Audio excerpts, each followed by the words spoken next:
We're good. What? Yeah. Right. Welcome to the North Kansas City Hospital School of Medical Laboratory Science graduation. My name is Marissa James, and I will be your host today because I'm the program director for the School of Medical Lab Science. To comply with COVID-19 social distancing rules, there are only 10 of us in the room, and all of them except for me are wearing masks, and we're sitting 6 feet apart. I will be the only live speaker, and the camera is fixed on me at the podium as well as the slides behind me. We are very excited to have you guys join us today. Hello to the online audience. Even though we have to do things a little bit differently this year, we are not going to let COVID-19 get in the way of celebrating our accomplishments for these fabulous graduates, 7 fabulous graduates.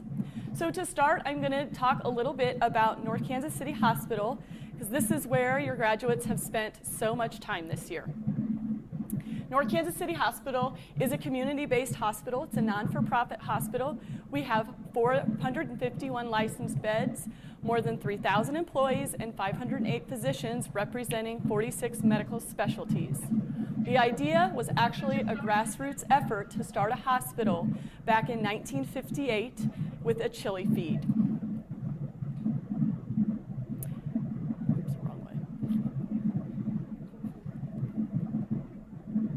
The School of Medical Laboratory Science first began 10 years later in 1968, and the first graduates were in 1969. Since the first class, we have graduated 58 classes for 296 students, including these ladies here today. This year's class is the 52nd year educating medical laboratory scientists. Our lab employs 50 medical lab scientists. Over 60% of them are homegrown from North Kansas City Hospital. In fact, I came through this program. Our lab director, Sarah, also came through the program. Throughout the presentation, when you see the italicized names, it means that they're North Kansas City Hospital graduates. We have a very high pass rate for the certification exam. It is 98%. National average is between 75 and 80%. We are affiliated with 12 universities and colleges in the region, and we hope to expand. So, I would like to introduce you to the lovely ladies, the class of 2020. So we will first start with Brianna Baker. She grew up in Owensville, Missouri with 3 brothers. She wants to thank her dad. She wants to thank her mom. She wants to thank her 3 brothers, Colby, Garrett, and Asa. And she wants to thank her friend, Joanna.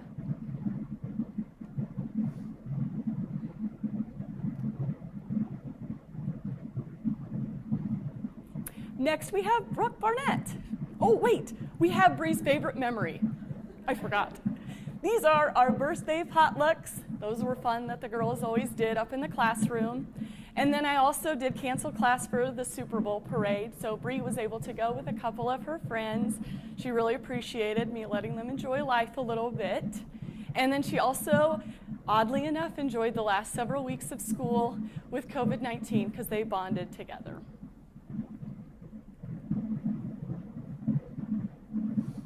Now we have Brooke. Brooke grew up in Waverly, Missouri. She wants to thank her mom and her dad. She wants to thank her brother and her sister and her boyfriend. And she can't pinpoint her favorite memory. She just enjoyed the lifelong friends she made during this program.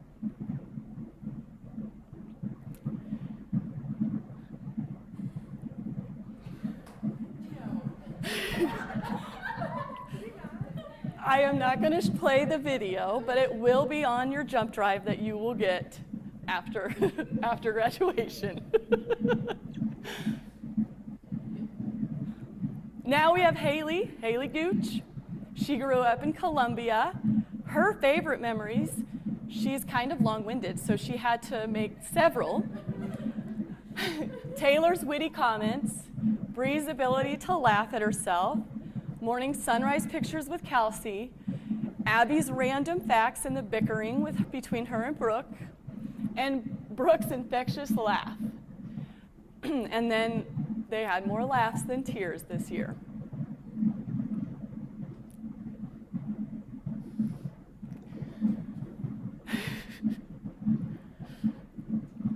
These are all the people that she wants to thank.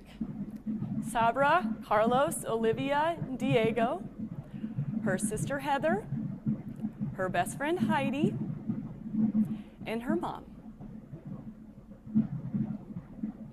And this is a picture of Anaya and her perfect little nephew.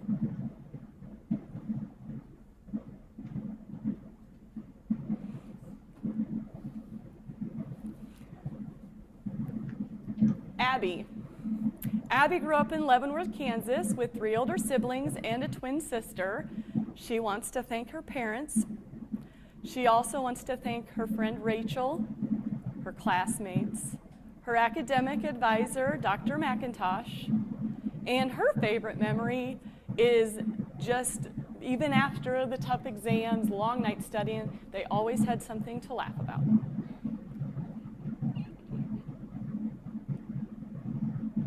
Kelsey McCoy.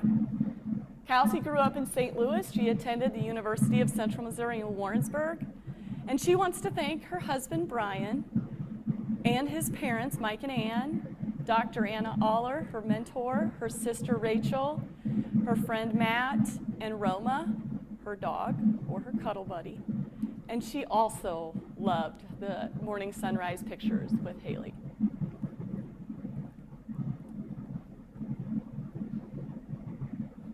And there's her dog, Roma.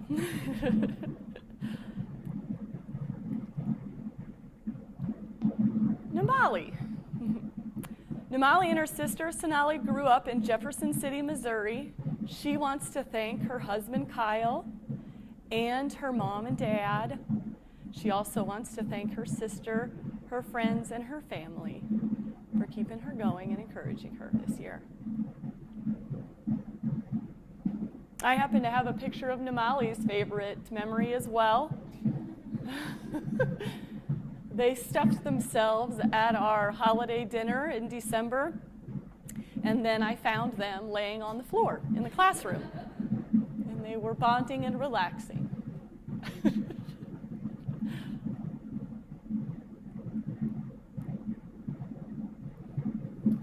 And Taylor. Taylor grew up in Independence, Missouri. She wants to thank her brand new husband, Trent, her parents, Dana and Craig, her sister, Megan, her grandparents, Steve and Sharon, as well as Trent's parents, Kathy and Vern, as well as one of our lab employees, Jill Resch. One of her favorite memories is also the holiday dinner stuffing, as well as the Chiefs parade. So you can see Taylor right there, and then this is Kelsey and her husband, and then this is my family.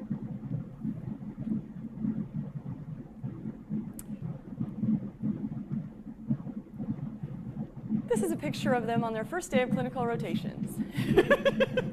Very well energized, and they've slept, and bright, shining faces.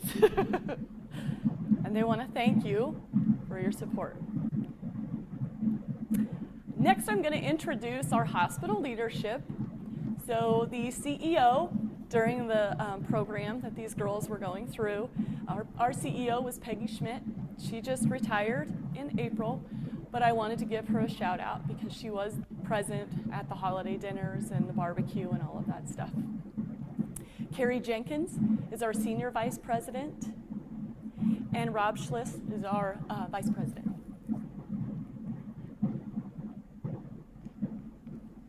Our new president and CEO is Dr. Steve Righteous.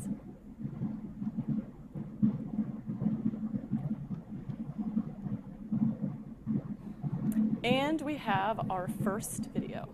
Hey guys, Rob Schliss here. Just wanted to say congratulations. The big day is finally here and you've made it to graduation. What a unbelievable time to get into healthcare during a pandemic. And the lab plays such an important part in us figuring out which patients have COVID-19 and which don't. So thank you for all you're going to do in the future, and I look forward to seeing you do amazing things. Hey guys, Oops. See if we can do this again. Okay. All right, so now we have our MLS program officials. So our medical advisor for our school is Dr. Melissa Jacobs. She is a part of the MAUD pathology group, which I'll talk about in just a minute. And our laboratory director is Sarah Buckmiller. There's my little mugshot up there. Our education liaison is Janice Ardinger, who was also in the audience. And the individual who set up most of our lunch today was Lynn Bradbury, our secretary.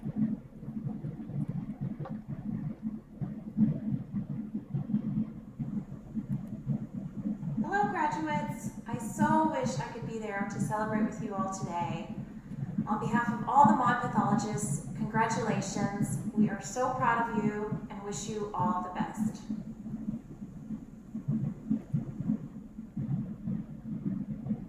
Special thank you to the MAUD pathology group that Dr. Jacobs is a part of.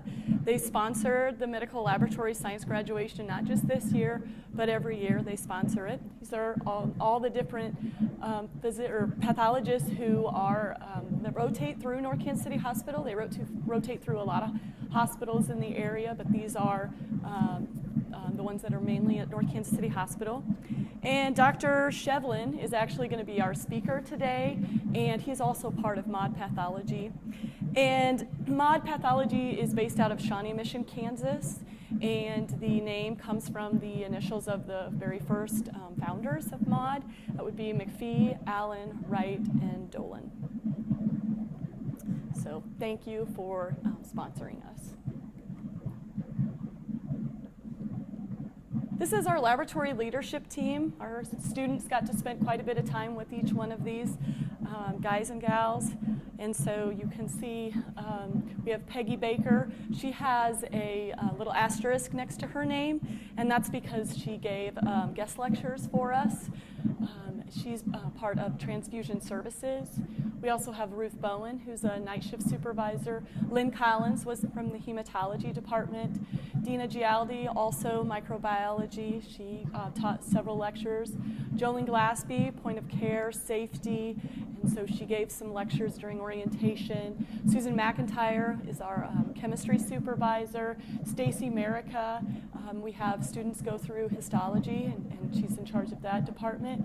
Andrea Pointer is our customer service and phlebotomy supervisor, and so she taught the students how to do phlebotomy. She was also there if the students worked on the weekends. She was their supervisor. And then finally, John Reynolds, he's one of our night shift supervisors.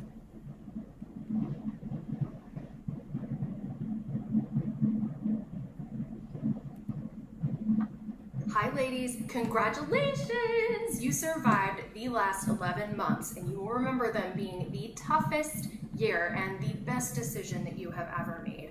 From learning basic Westgard QC rules to complicated chemistry equations to everyone's favorite, the coagulation cascade, and every other little thing that was thrown at you this entire year.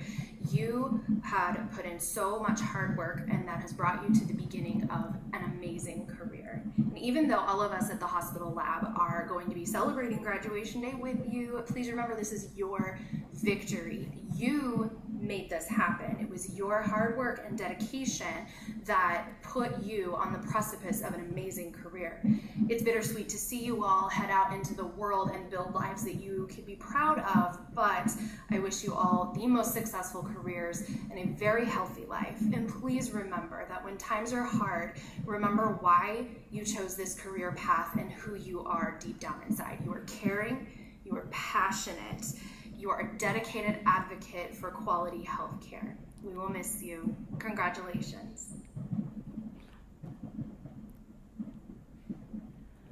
I wanted to highlight a few more guest lectures. We have Pat Booth, Kelsey Eastman, Eric McQueen, Jill Resch, Libby Wedekind, Kara Shivers, and Angie Thompson.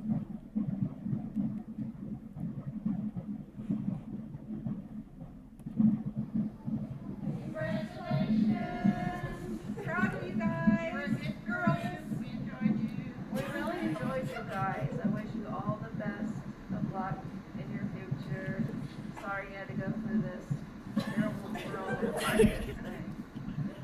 It's memorable though.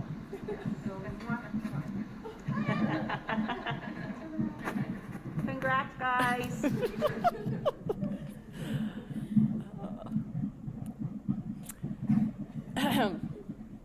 Our faculty members not only teach our MLS students, they also educate graduate nurses who come through the lab. They help with our high school program, NCAPS, and so they are involved in so much education. The MLS students is just one little part of it, and they just set the example of what it means to be a professional. And so thank you so very much to them, especially.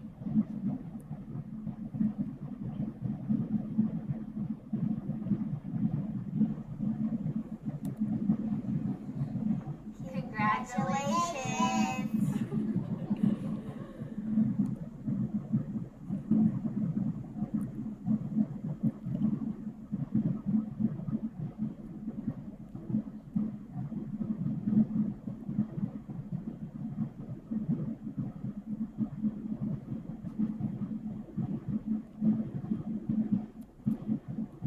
So this year is a long year for our students.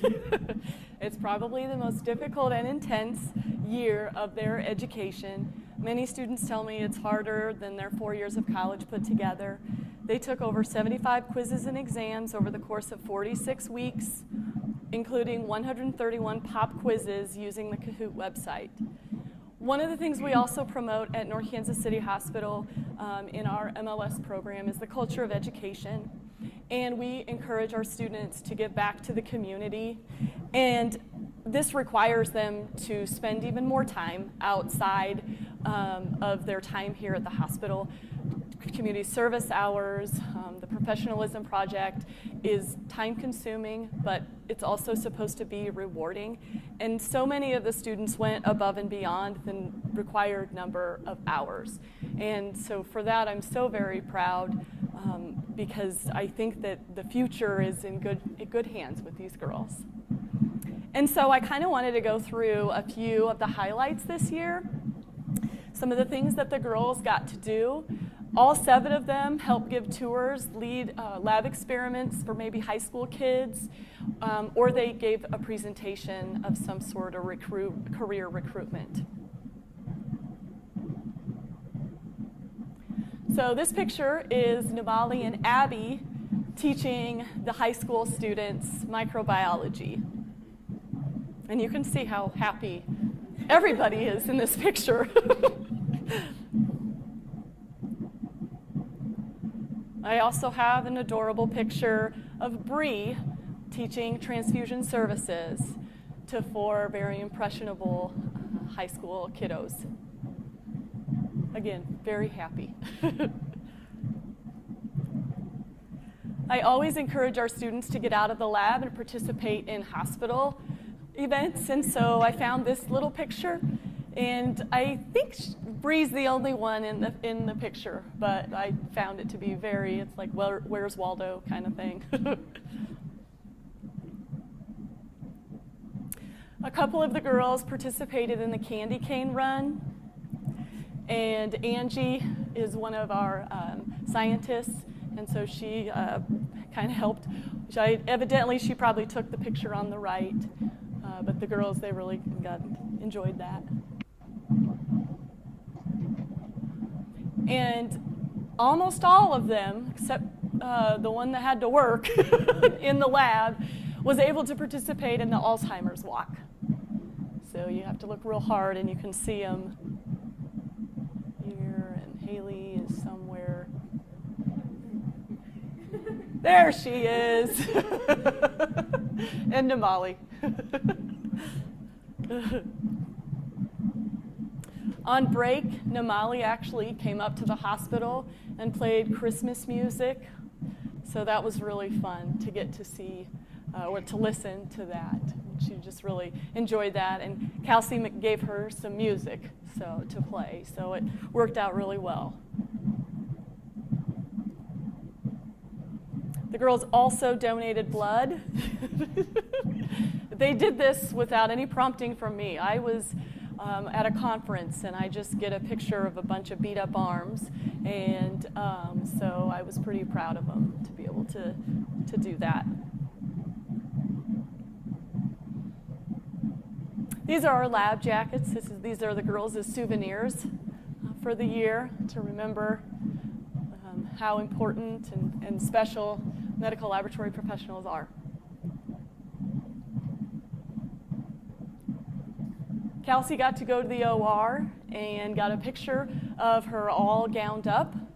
So I like to include that because sometimes laboratorians don't get out of the lab very frequently, but Kelsey was not only able to do that, but remembered to get a picture.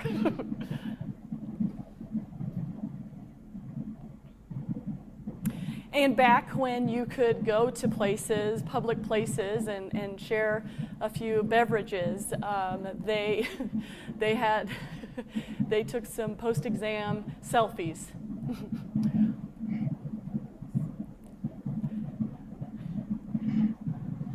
And I don't know about you guys, but I don't know that anybody else could pull off masks quite as good as these ladies.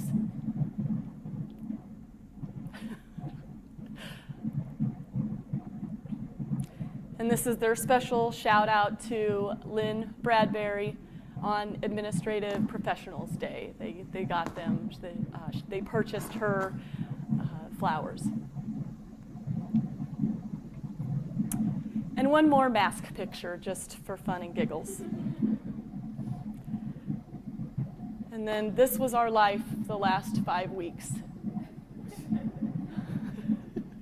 Everybody learning via Zoom.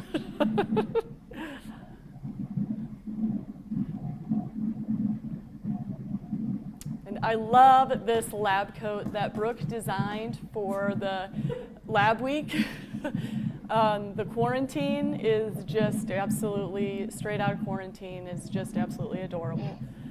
So it won first place.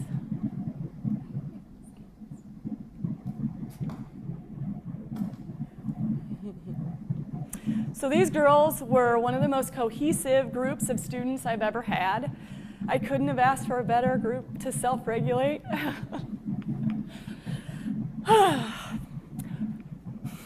Because I was asked to work from home for 5 weeks.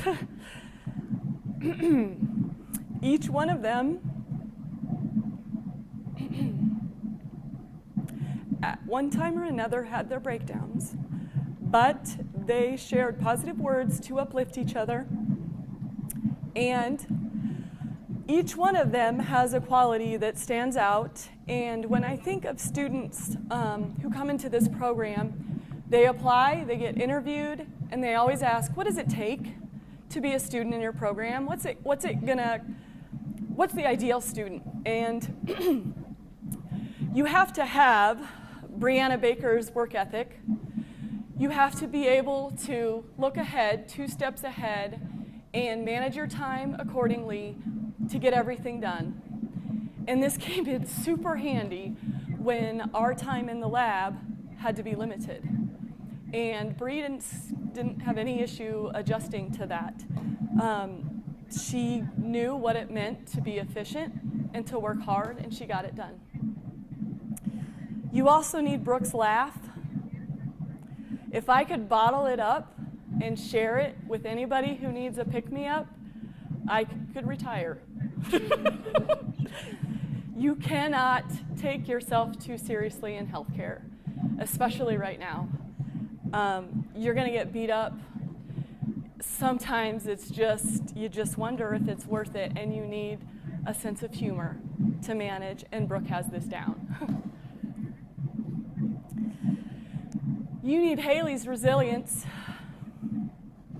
You couple the grip with a spoonful of her sarcasm, and you can tackle any obstacle placed in front of you.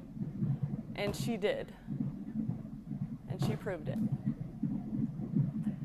You need Abby's teaching abilities, her ability to sense when somebody doesn't quite get it, when they need an explanation that wasn't cutting it from me. And she never had any issue with that. She always helped a teammate, always. You need Kelsey's enthusiasm. This is one of the hardest years of Kelsey's life, but she loved what she was learning. She loved what she was going to be doing, And so today is worth it. You need Namali's empathy and her warmth. She has the ability to calm anyone's nerves and make you feel loved just by walking in the room. When working in the lab, you have to remember that there's people's lives that you're taking care of. And even though in the lab you don't see them, you have to make the right choice. You can't take shortcuts. If you have her empathy, a specimen isn't a specimen, it's a life. And you need Taylor's focus and determination. This girl got married during the program and didn't lose a step. She managed to excel in this program, and she had deep family roots. She weaved her family life into celebrations, mini celebrations. She was always having dinners with family. It kept her motivated. And you have to stay motivated when you're working in healthcare. And I enjoyed them so much this year. They all landed jobs before graduation. Some of them had more than one job offer. 6 of them are staying close by in Kansas City Metro. And that should tell you how strong of a reputation our hospital program has and how in demand they are. I'm confident when they take their boards, they'll pass it. Thank you for choosing us. So now we move to Dr. Shevlin, and we're going to need a little bit of, we need somebody to kind of make us happy. This is a happy occasion. We can't all be crying in this room. And so Dr. Shevlin, he got his medical degree from KU Med in 1990. He served in his residency at Ball Memorial in Muncie, Indiana. Excuse me. He completed a fellowship in surgical pathology at Barnes Hospital in St. Louis. He practiced for a number of years in Springfield, Illinois, but returned to Kansas City to join MAUD in 2013. While in Illinois, his interests included off-roading with the Two Rivers Jeep Club. He was also once voted runner-up in the Best Local Character category of the Illinois Times Annual Best of Springfield. And I want you to read that little paragraph when you get your presentation on your jump drive, because it's quite entertaining. Since returning to Kansas City, his interests have included building furniture in his well-equipped wood shop, winning the Boulevard Beer Hall's Shuffleboard Tournament, and exploring craft breweries with Dr. Ken Spangle, who is also a part of MAUD Pathology. He has been married to the lovely and talented Leslie Mullins for more than 30 years. They have 1 grown son and 2 grown daughters.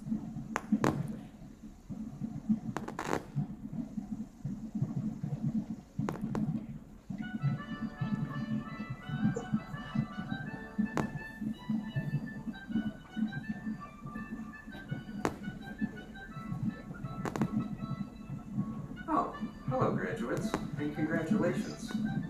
I'm Douglas Shevlin from MAUD Pathology Group. Marissa and Dr. Jacobs asked me to say a few words to you today on the occasion of your commencement. Sorry I can't be there with you in person. I wish I could, but we'll just have to make do. Let's go to my home office, shall we?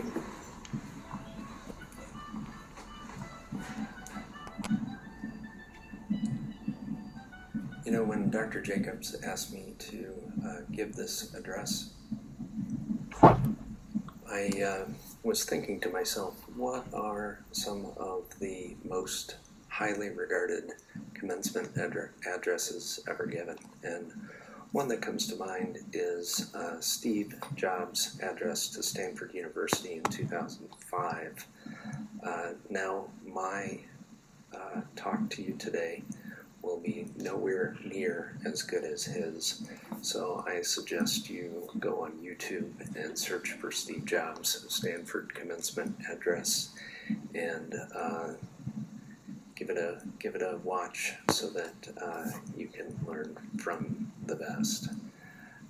Now, Steve Jobs is someone who was able to change the entire world, and he was able to do that by founding Apple Computer and also Pixar, and had a tremendous effect across the whole world. I want to talk today about changing the world, but our ambitions will be slightly more realistic than changing the whole world.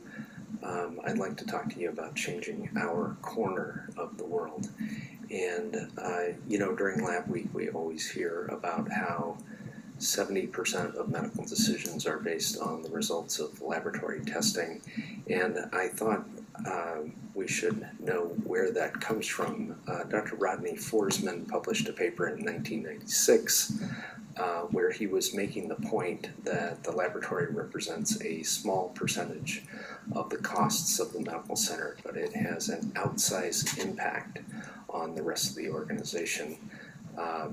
And he expanded on those views in an interview in 2004 that was published in Clinical Laboratory News, but he's making the same point there, that the laboratory has a huge impact on the rest of healthcare. So I would just point out to you that if you go to work every day and just do your job, you will have a tremendously outsized impact on our corner of the world, and particularly in our patients' lives.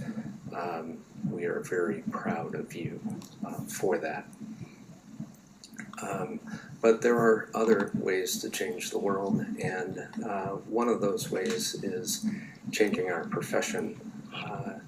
So I'd like to talk to you today about something that I'm sure you're all tremendously excited about, and that's the MLS examination. But more specifically, I want to talk to you about the Board of Certification, which administers that examination. The Board of Certification came out of the founding of the American Society of Clinical Pathology. The American Society of Clinical Pathology was founded by Drs. Burdick and Hilkowitz in Denver in 1922. And very soon after forming that organization, they realized that they needed a way to certify the quality of the laboratory personnel and the medical laboratory scientists working in the laboratory. So by 1928, they had developed this idea of a registration bureau for technicians. And I'll point out to family members in the audience, you will hear technicians sometimes in the old days, you'll hear technologists sometimes in the old days, but what we're talking about are medical laboratory scientists. So this Registration Bureau for Technicians was established, and Dr. Hilkowitz was the chair of that bureau. Soon after, it became known as the ASCP Board of Registry, and today it's known as the Board of Certification. But those are the origins. I'd like to talk a little bit about Dr. Hilkowitz. As I mentioned, he was co-founder of the ASCP in 1928, and he was founding director of the Board of Certification. But he was known as the granddaddy of medical technologists, so the granddaddy of medical laboratory scientists. And I'm sure you think I'm making that up, but here's a biography published in 2018 of Dr. Hilkowitz, and you can see it right there in the headline, The Granddaddy of Medical Technologists. What were some of the major milestones at the Board of Certification when Dr. Hilkowitz was there? Well, the first certificate was granted to this gentleman, Paul Adams of Fort Wayne, Indiana. Paul Adams was the first medical laboratory scientist to obtain a certificate from the ASCP. In 1931, that certification became known as the Medical Technologist, or MT certification. In 1933, they established a nationwide examination. It was both written and practical, and there was an 85% pass rate for that exam. The examination fee was $10. Now, 1933 was the worst year of the Major Depression. So $10 was a lot of money. It was, at that time, a loaf of bread cost 7 cents. And the average American earned $30 a week. So that was 1/3 of your weekly salary to take the examination. In 1936, the American Medical Association published a list of accredited schools for clinical laboratory technicians. So schools were becoming accredited at that time. In 1938, the board was 10 years old and had already certified almost 4,500 technologists. In 1939, the board published a curriculum for schools of medical technology and then went out and evangelized it with a national program of seminars with state boards of health and medical schools, encouraging them to adopt this curriculum. In 1940, the certification changed to be designated MT and then ASCP in brackets, so Medical Technologist American Society of Clinical Pathology began in 1940. And Lowell Montgomery, Dr. Montgomery became the second chair of the Board of Registry in 1940. And I want to talk to you a little bit more about Dr. Montgomery. I do have a personal connection to Dr. Montgomery. I never met the man. He had passed away before I came along, but he was a Canadian of Scottish extraction and graduated from the University of Manitoba in 1929, then went to the Mayo Clinic and did his residency and fellowship there. He left Mayo in 1934 to become the medical director of the laboratory at Ball Memorial Hospital, which is where I trained. He chaired the Board of Certification for the ASCP for almost 2.5 decades, and after retiring from that, he was elected president of the ASCP in 1966. What were some of the major milestones when Dr. Montgomery was in charge of the board? In 1949, the board moved to what they called machine analysis for its grading system, and that was the 1949 equivalent of computerized test grading. And with that machine analysis, they were able to provide detailed statistic information to the schools regarding how well their students did, which subjects they needed to focus more on, etc. In the 1950s, during Dr. Montgomery's tenure, there was kind of an explosion in specialization in medical laboratory science, and the board responded by issuing specialist certifications. They established specialists in microbiology, blood banking, chemistry, and cytotechnology, all during that decade. In 1962, the Board of Certification moved into new quarters in Muncie, Indiana, and increased its staff to 34.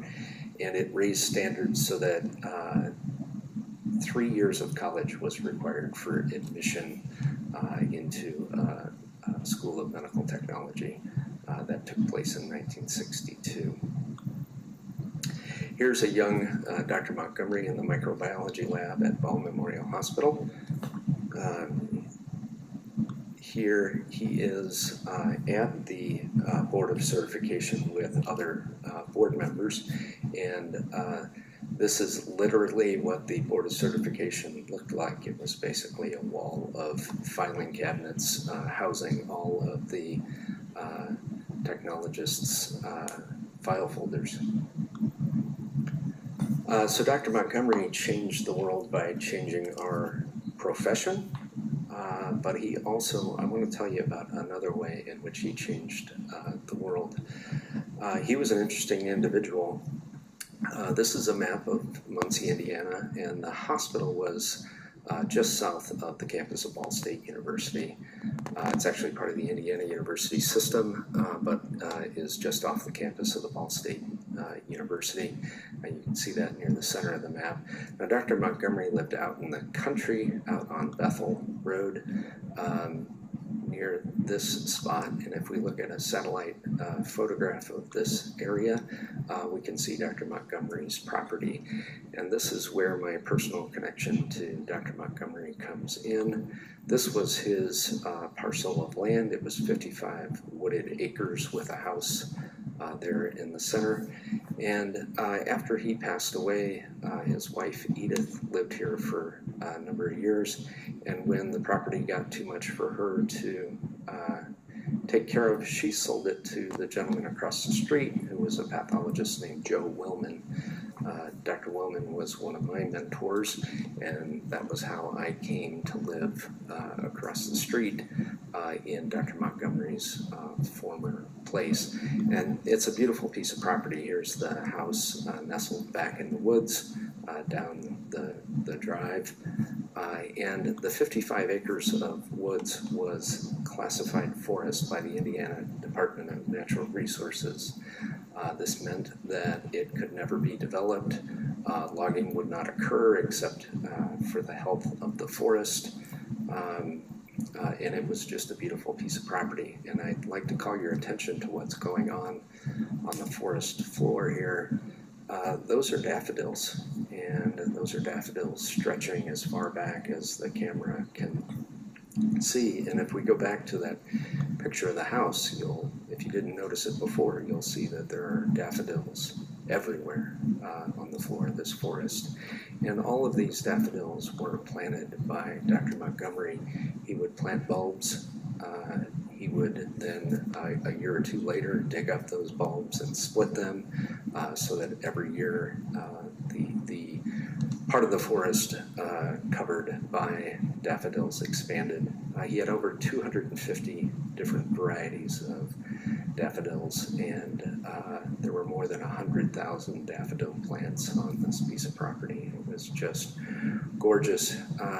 We lived there in the mid-90s. Here's a picture of my kids in the daffodils. My oldest is my son Colin on the right. That's our dog Molly, and my daughter Tynan on the left. Colin will be 31 this year. Tynan will be 29, so that tells you how old this photograph is. Lest you think Dr. Montgomery didn't have any other avocations, I can put that question to rest. Every year they made maple syrup by tapping sugar maples in the forest. And then the other thing he was known for is that he had a collection of editions of Alice in Wonderland by Lewis Carroll, and he had over 200 different editions in different languages. This photograph shows his copy of Alice in Wonderland in Braille. So he was a very interesting individual, had a lot of varied interests, and really changed that corner of Delaware County. He changed his corner of the world on Bethel Road for all of posterity. He changed our profession through his work directing the certification of medical laboratory scientists, and there have been over 560,000 certified medical laboratory scientists since 1928. So that was Dr. Montgomery. And so I'd like to encourage you to go out and change the world. If you can change the world like Steve Jobs did, then I encourage you to do so. Not many of us will get that opportunity, so I would ask you to consider changing a corner of our world. That could be as simple as taking great care of your patients and really impacting lives, having an outsized impact in our healthcare system. That by itself would be awesome, but if you can develop an avocation and make our world just a little bit more beautiful, I would encourage you to do that too. And then I would also encourage you to change our profession. And like Dr. Hilkowitz or Dr. Montgomery, you can do that by becoming involved in the American Society of Clinical Pathology. If you need any help in figuring out how to get involved in the American Society of Clinical Pathology, well, I think I know somebody who you might ask. And if you do become involved in the American Society of Clinical Pathology, it's possible that you would be nominated for and receive one of their 40 under 40 awards. If you do receive the award, you get to record a cool public service announcement style video, which this is a screenshot from. So I would encourage you to search for that on YouTube as well. I want to thank Marissa and Dr. Jacobs for asking me to be here today. I'm sorry I couldn't be there in person. I wish you all the best of luck, and I encourage you to commence with changing our world. Thank you very much, and congratulations.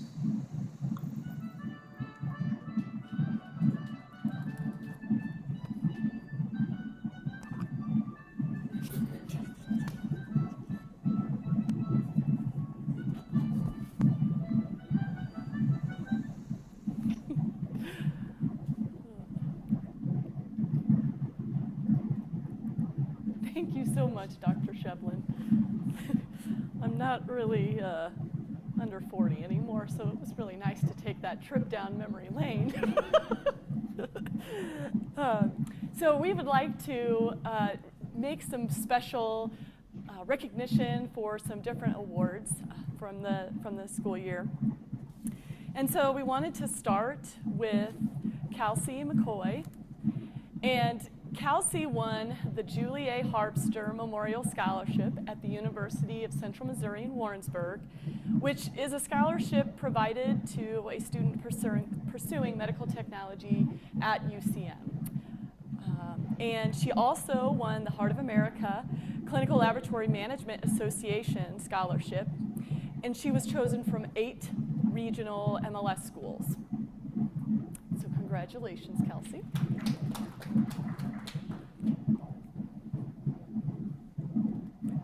So Brooke Danielle Barnett is the class of 2020 salutatorian. She is originally from Doniphan, Missouri, and moved to Waverly in the 8th grade. She will graduate from UMKC with a degree in biology and a minor in chemistry. Congratulations, Brooke.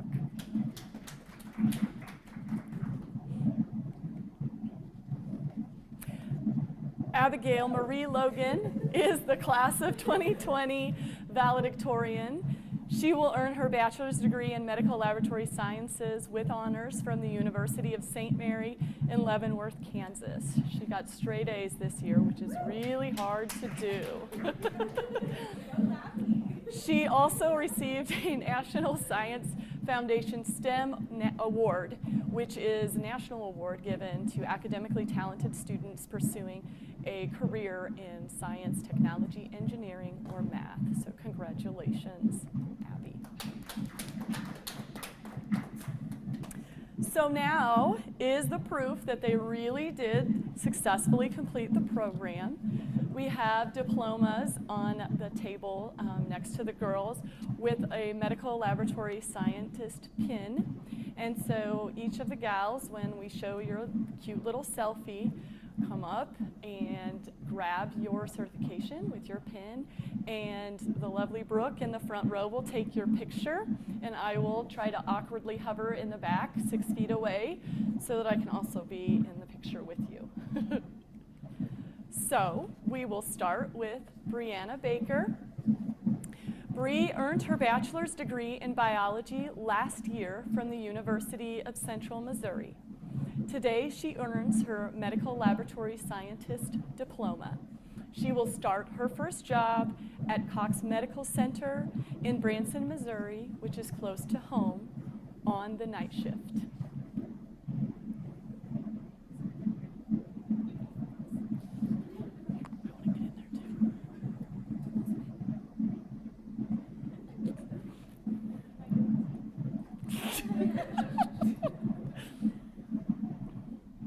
Okay. Next, we have Brooke Barnett. She will receive her bachelor's degree from the University of Missouri here in Kansas City. She will start her first job at St. Luke's South in Overland Park, Kansas on the night shift.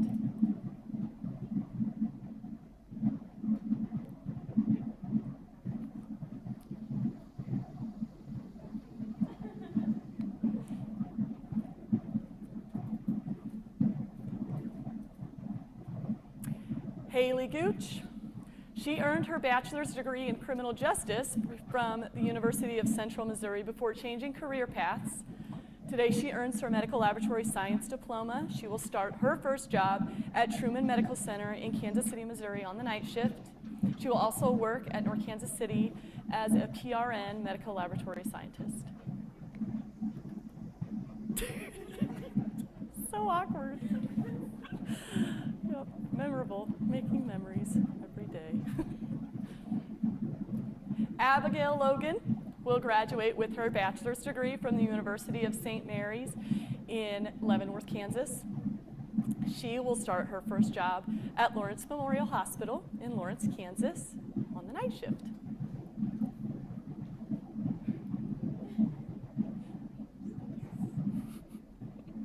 Okay. Yep. Yay!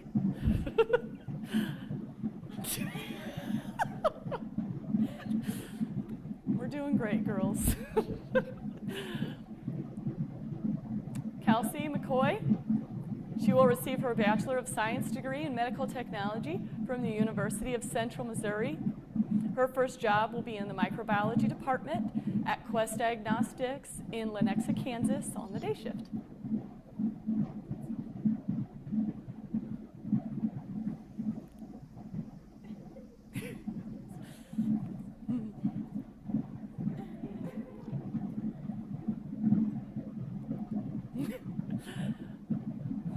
Namali Perry.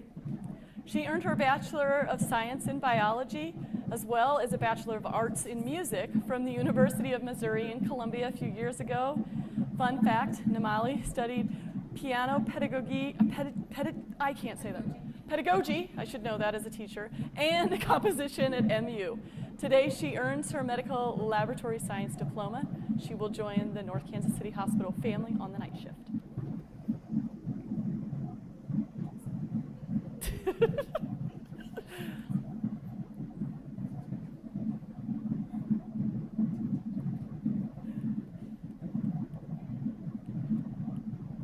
Taylor Thompson. She will receive her Bachelor of Science degree in biology with a clinical lab science emphasis, as well as a chemistry minor from UMKC. Taylor will also be joining the North Kansas City Hospital family on the night shift.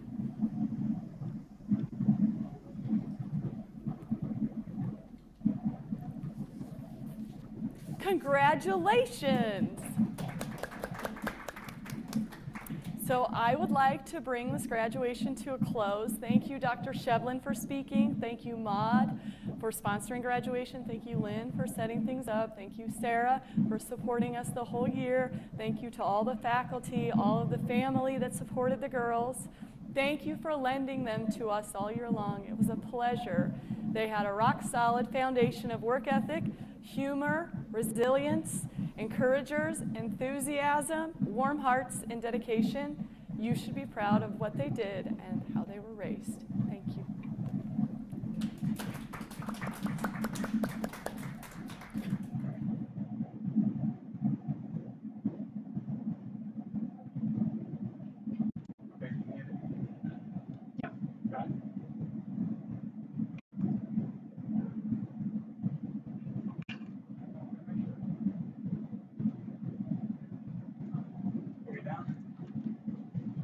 Resilience, encouragers, If there's the lag, so this is just the part that's you should be proud of